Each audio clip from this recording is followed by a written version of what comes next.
The Eastern Front of World War II was a colossal struggle between Nazi Germany and the Soviet Union. It spanned from the Baltic Sea in the north to the Black Sea in the south, engulfing vast territories and millions of people.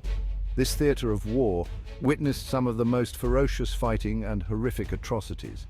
The sheer scale of the Eastern Front dwarfed all other campaigns, consuming vast resources and lives. From the outset, the Eastern Front was marked by ideological fanaticism on both sides.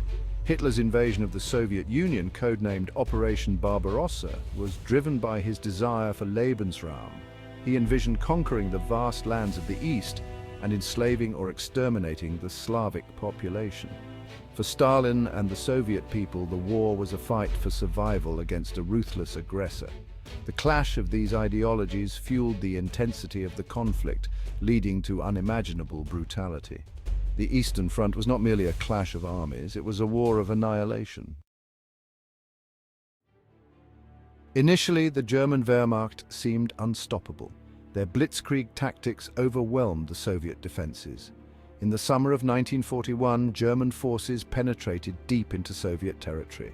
The speed of the German advance shocked the world.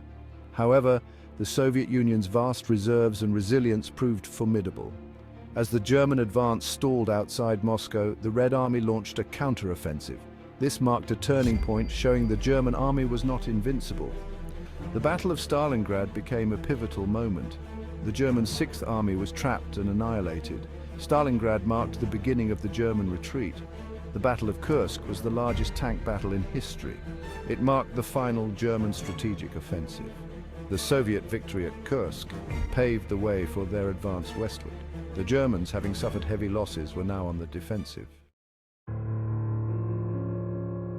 The German war machine, once seemingly invincible, began to crumble under the pressure of the Soviet counteroffensive.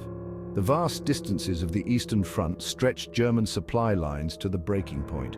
The Red Army's scorched earth tactics, destroying infrastructure and resources as they retreated, further hampered the German advance. The harsh Russian winters took a heavy toll on the German troops and equipment. The Wehrmacht was ill-equipped for the extreme cold, and their vehicles and weapons often malfunctioned in the freezing temperatures. The Soviet troops, accustomed to the harsh conditions, were better able to withstand the winter. As the Red Army pushed westward, the Germans were forced into a series of costly retreats. Their losses in men and material were unsustainable. The morale of the German troops plummeted as they faced the relentless Soviet advance. The increasing effectiveness of the Soviet war effort also contributed to the German decline.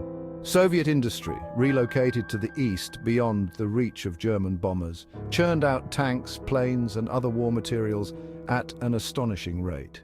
The Red Army's tactics and leadership also improved significantly over the course of the war. Section 4, Voices from the Front, German and Soviet Perspectives. Section 5, A Strategic Shift, the Eastern Front's Impact on World War II.